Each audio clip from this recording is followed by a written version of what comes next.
I showed you where it is. It's right over here to the left. And I think you can actually get to it up here. And that's actually even in some of these comments, some of these purple ones are what the measurements ones are for. Go back to the thumbnail option. You can see, and I haven't set my page labels for these ones because it says 1 and not 11, right? But then you can see I actually have a scale set in here for this one. If you opened up a drawing that wasn't set to scale, it would just be, it'll say no scale set. And I'm going to click on this and I'm going to just show you how you set a scale. Normally, when you click on the length and you draw something in, it's going to ask you to calibrate a scale. Because I already have a scale in here, it's not going to ask me that. I'm going to just show you, if you click on the calibrate option, there's a couple options here. One is preset and one is custom. And the preset, you can, if you know your scale is 1 inch equals 20 feet, you can just click on 1 inch equals 20 feet and it should be correct. Or I can click on 1 inch 40 feet and you notice that that one actually changed. Say you come in here and you do all your measurements and you had the scale set incorrectly, you can just come in here and change it to the correct scale. That's a really nice feature. But I know this plan is 1 inch equals 20 feet. However, if I wanted to check that, I could hit the length button and then come in and draw it. And I would highly recommend this just to make sure that it lines up with our scale here. And if you really want to be extra careful, maybe you have a known line. I don't know if I have any on this sheet, but you can check your sidewalk.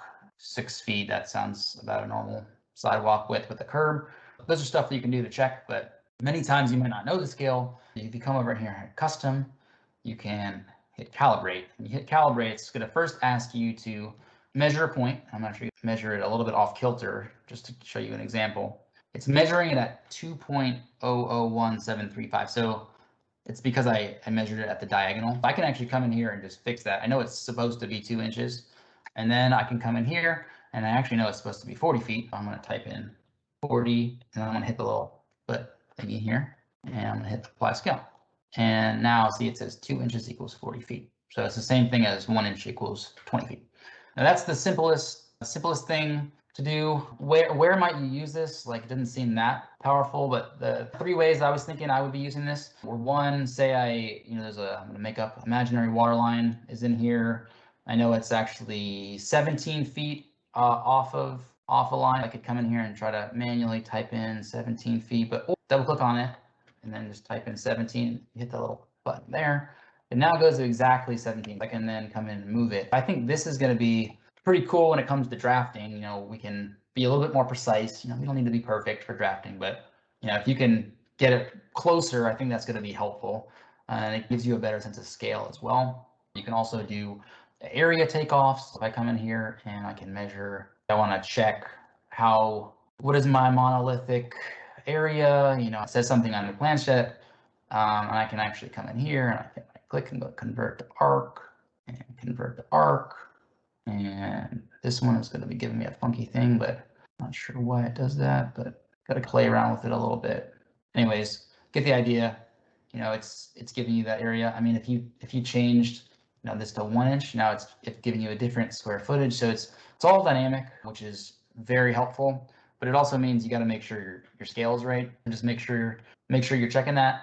If I wanted to come in here and measure how much curb I have, I could come in here. Same thing as before. I'm going to add those little curves in. I'm going to right click, go convert to arc, and you can see it's giving me this value here, 102 feet. 6.5 inches, and this is one slight flaw of the measuring tool. It defaults to feet and inches, which I don't prefer.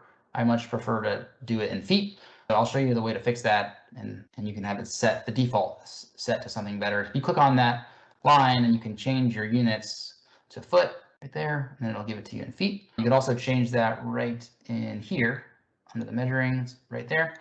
And then if you go to that properties toolbar, now if you go to set as default, now next time you do that same command, it is going to have it in the right units. So you might have to go through, this is the same issue when you're starting out setting this up. I would recommend clicking here, changing this to foot, and then go to the properties bar, and you might have to right click, show your properties bar, and then go to the bottom, set as default. And then I think once that's set up, it should be good going forward. You could Also, if you want to always see these in green or whatever your color preference is, click on it and just set as default.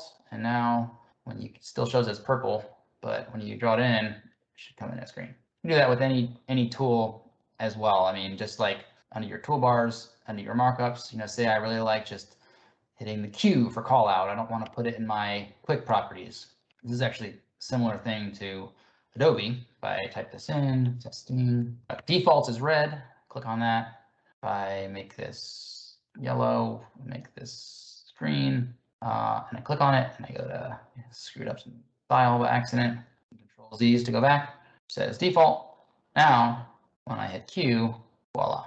There's a lot of stuff you can customize to your liking. All right. I had one more cool thing I wanted to show you. I'm just going to mention it. I don't know if I'll go into it, but two other features of the scale. You can do a separate Y scale if you want. So a profile, we're often seeing different vertical scales, and you do that the same way. And I'll show you on this project here. If I come in here and I want to set a custom X scale, I know this is 14.5 feet. I already have that set up. And then I come into the Y scale and I set this. I'm going to hit calibrate here. And I know this is 6 inches. Or actually, I'll just make this 12 inches. Do 12 inches, or I can do 1 foot. Just make sure you type in the right little button there. And then now, if I draw something in, that'll be 23 feet. And you can see I've changed my default here. Or I can come in here and this should be 1 foot. And those are not the same. Those are not the same customized options. One thing I did yesterday was I was drawing in a water line below this area, and you can see I have this elongated pipe. I adjusted this as a 5-foot pipe. I made it 5-foot vertical at different X and Y scales, and I was able to draw it in, close enough to scale. I mean, this is probably better in CAD, obviously, but if you're doing little exhibits like this, this can be a cool little tool that you might consider using. And then the last thing, you can actually have viewports in here. Maybe you have plan and profile on the same sheet. The profile could have one scale, the plan could have a different scale, or maybe you have different plans with different scales in the same sheet. A lot of stuff you can do with the scales and the calibration, but simple for most people, like simply just doing measurements, lengths, areas, that stuff, I think is going to be pretty cool.